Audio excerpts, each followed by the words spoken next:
Treasure of Khan by Clive Cussler and Dirk Cussler. Pages 382 through 384.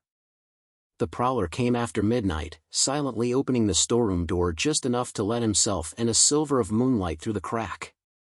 Hesitating a moment to let his eyes adjust to the dark interior, he moved slowly toward the cot near the entry. Stepping toward the bed, his foot grazed a small prayer bell left on the floor. As the soft metallic ring echoed through the still room, the intruder froze, halting even his breathing. As the seconds ticked away, his ears strained to detect movement or stirring in the room, but all remained quiet. He could just make out the sleeping body that lay still under a blanket. Standing above it, he raised a glistening double-edged sword toward the rafters with both hands, then swung the blade down in a lethal slash. The razor-sharp blade struck just below the pillow, where the sleeper's neck would be. But something was wrong. There was no knotty resistance of the blade cutting through bone, no splash of blood or gasp of breath from the dying victim. The sword instead cut through without resistance down to the cot, the blade driving deep into the wooden frame.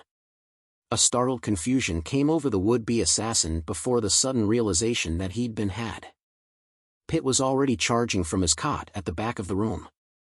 In his hands, Pitt carried a wooden-handled shovel that he had borrowed from the excavation area and stashed under his bed. He pulled the shovel over his shoulder and swung at the black silhouette. The intruder did his best to recover. Hearing Pitt's footsteps approach, he pulled the sword out from the cot and wielded it over his head.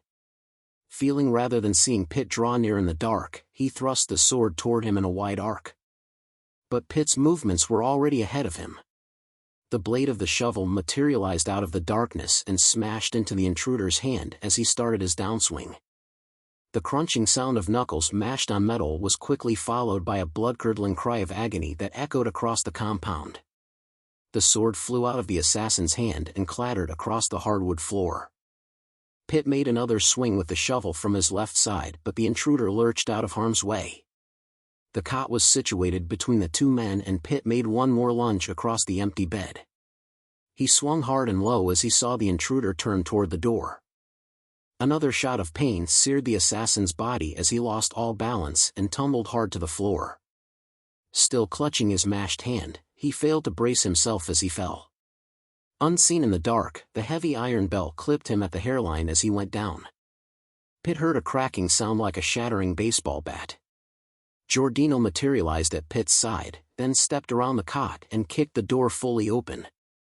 Under the full glow of the moon, they could see the intruder's lifeless body lying on its side, the head tilted at an unnatural angle. "Snapped his neck," Giordino said, bending over the still form. "A kinder treatment than he had in mind for us," Pitt said, leaning his shovel against the wall and picking up the sword.